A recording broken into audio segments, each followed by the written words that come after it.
Hello, namaste. Let's talk about most powerful lady of Indian history, శ్రీమతి ఇందిరాగాంధీ గారు. నిన్న ఆమె పుట్టినరోజు సందర్భంగా ఇందిరాగాంధీ గారి గురించి మాట్లాడదాము. నక్షల్లో ఒక 2-3 minutes. Welcome to my national news channel.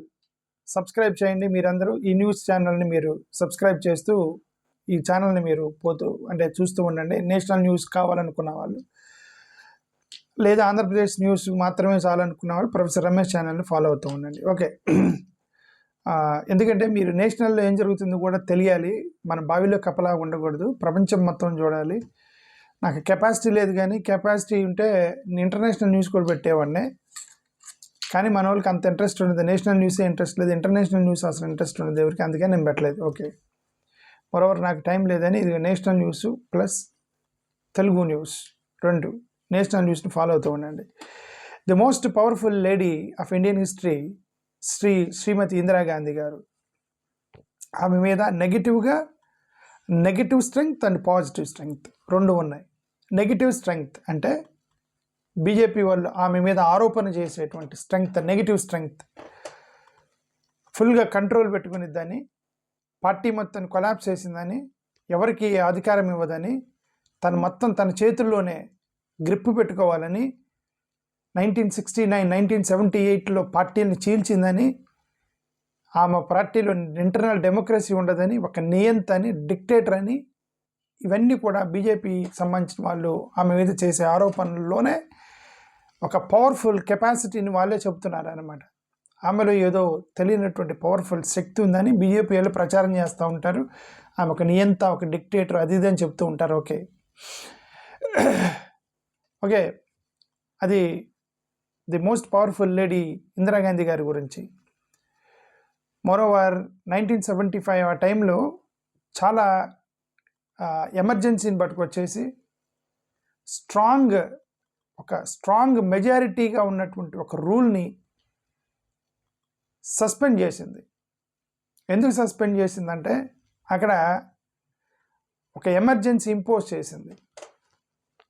Opponents ఏమంటారంటే ఈమె రాజ్యాంగాన్ని ఉల్లంఘించింది, ప్రతిపక్షాన్ని అరెస్ట్ చేసింది, ప్రెస్ని కంట్రోల్ చేసింది, ఆర్డినెన్స్ ద్వారా ప్రభుత్వాన్ని నడిపింది. ఇన్ని ఆరోపణలు చేస్తారు ప్రతిపక్షానికి సంబంధించిన వాళ్ళు. బట్ కాకపోతే అప్పుడు రియాలిటీ ఏంటంటే తీవ్రమైనటువంటి వ్యతిరేకత, ర్యాలీలు, ధర్నాలు, నక్సలిజము, ఉగ్రవాదము, కమ్యూనిస్టులు చేసేటువంటి పోరాటాలు, నిరుద్యోగత మధ్యన దేశం అల్లకొల్లోలం అవుతుంటే ఒక విప్లవాలు తీసుకుని వచ్చేసి విప్లవాల ద్వారా ఆర్థిక వ్యవస్థ దెబ్బతినేటువంటి పరిస్థితుల్లో అన్నిటినీ ఉక్కుపాదంలో తొక్కిపెట్టి దేశాన్ని కాపాడిందని నేను అనుకుంటున్నా. ఎమర్జెన్సీ పెట్టడం వల్ల ఆమె చేసింది ఏంటంటే ఈ యొక్క ఎరప్ట్ అవుతుంది, అంటే ఒక లావాలాగా తిరుగుబాటు వస్తుంది దేశంలో. మొత్తాన్ని తొక్కిపడేసి ఎమర్జెన్సీ పెట్టేసి మొత్తాన్ని ఎక్కడొక్కడ కంట్రోల్ చేసి మళ్ళీ దేశాన్ని గాడిలో పెట్టిందని నేనైతే అనుకున్నా.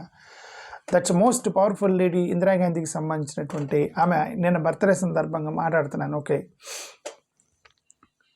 నరేంద్ర మోడీ గారు 317 తీసేశారని, ఖాన్ ఒకటి పెట్టారని, ఫార్ములాస్ తీసుకొచ్చారని, ట్రిపుల్ తలాక్ ఎత్తేసారని కొన్ని మంచి పేర్లు ఉన్నాయి నరేంద్ర మోడీ గారికి.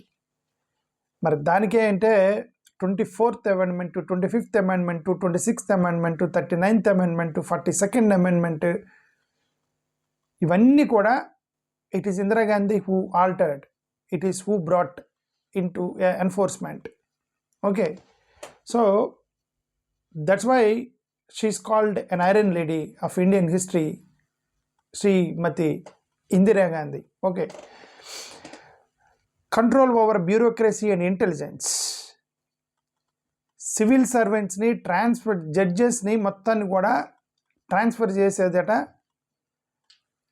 సిబిఐ, ఐబీ లాంటి వాటిని తన గ్రిప్లో పెట్టుకుని అని ఎదుటి వాళ్ళు చేసేటువంటి ఆరోపణలు.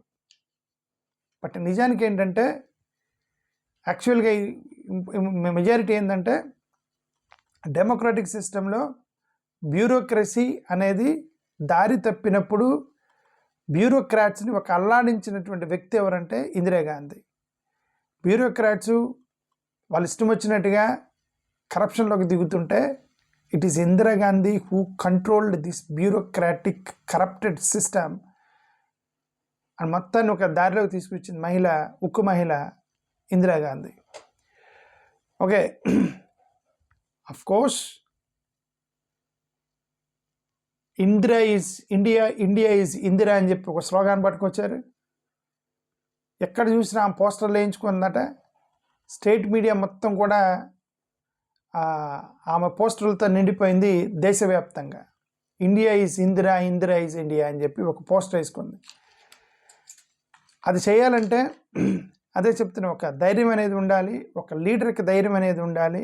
ఆ లీడరు ప్రపంచవ్యాప్తంగా లోపలికి తీసుకెళ్ళిపోయి India is Indira, Indira is India అని చెప్పేసి అంతవరకు చేయగలిగిందంటే మనం ఒప్పుకోవాలి. The most important thing in the history of Indira Gandhi, the most important thing in the history of Indira Gandhi is winning the wars. The most, why we call a woman an iron lady of Indian history is she wins wars. Okay, 1971 Bangladesh war. ఈ యొక్క India ఉన్నంత వరకు, బంగ్లాదేశ్ ఉన్నంత వరకు ఆమె పేరు అలా నిలబడేది. 1971 బంగ్లాదేశ్ వార్. పాకిస్తాన్ని కొట్టి పాకిస్తాన్ని 2 ముక్కలు చేసినటువంటి మహిళ ఇందిరాగాంధీ. ఓకే, అఫ్కోర్స్ అట్లా 2-3 యుద్ధాలు గెలిచారు. ఓకే,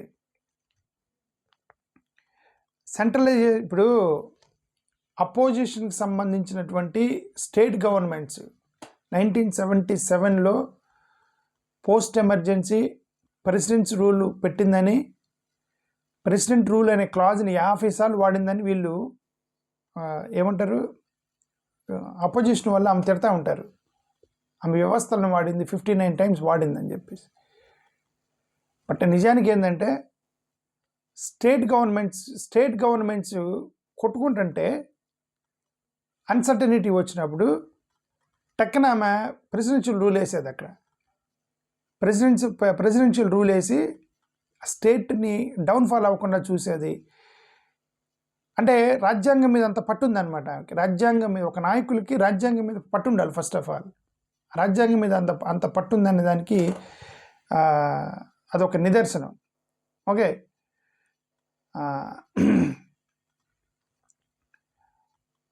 అదేవిధంగా ఓట్లు గెలవటం కూడా చాలా ఎక్కువ మార్జిన్తో గెలిచింది. 1971లో 43%తో గెలిచేది, 352 సీట్లు గెలిచింది. 1980లో 42.7% ఓట్ షేర్, 353 సీట్లు గెలిచింది. అబ్జల్యూట్ పవర్ తెచ్చుకునేది. గెలవటం కూడా నార్మల్ కాదు కదా, చాలా పకడ్బందీగా గెలిచేది ఈ ఇందిరాగాంధీ గారు. సో ఇది ఆమెను ప్రకారం చూస్తే చాలా ఐరన్ లేడీ అంటానికి, ఆమెకున్న కెపాసిటీకి సరే ఇవన్నీ కూడా ఆమె పవర్స్ వాడుకోవడానికి. అందుకే పవర్ఫుల్ లేడీ అనే దాని గురించి మనం, పవర్ గురించి మాట్లాడుతున్నాం మనం. సరే, అపోజిషన్ వాళ్ళు చెప్పడం ఏంటంటే జడ్జెస్ని కంట్రోల్ చేసింది, అమెండ్మెంట్స్ తీసుకొచ్చింది, ఇవన్నీ తీసుకుంటూ వచ్చారు. ఇప్పుడు ultimately finally she lost her life 1984. She was assassinated by her enemies, especially anti-sick rights. ఎవరైతే యాంటీ-సిక్కి సంబంధించిన రైట్స్ బాధితులు ఉన్నారో వాళ్ళలో ఒకరు ఇందిరాగాంధీ గారిని చంపేయడం జరిగింది.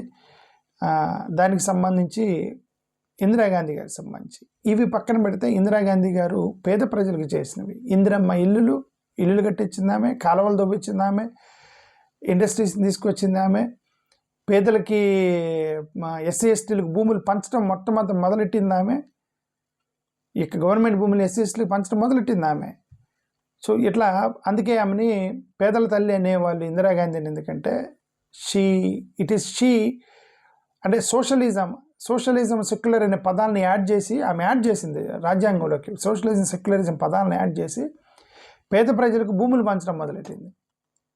ఇప్పుడు అందుకని వీళ్ళందరూ ఇప్పుడు వ్యతిరేకిస్తున్నారు. సోషలిజం అని తీసేయండి అంటారు. పేదలకు భూములు ఇచ్చేది అంటే అది కార్పొరేట్లకు ఇవ్వాలి, కార్పొరేట్లు వ్యాపారం చేయాలి, అవి పేదలకు ఎందుకు ఇవ్వాలి అనేటువంటి ఒక వ్యవస్థలోకి వీళ్ళు వెళ్ళిపోయారంటే మీరు just imagine that's what's quite contrary women. అంటే ఆమెకు నచ్చిన వాళ్ళకి విలన్లా కనిపిస్తుంది ఆమె, బట్ ఆమెను అర్థం చేసుకున్న వాళ్ళకి she becomes a lady hero. She is the lady hero for those who understand her motives and intentions. Thank you. నమస్కారం.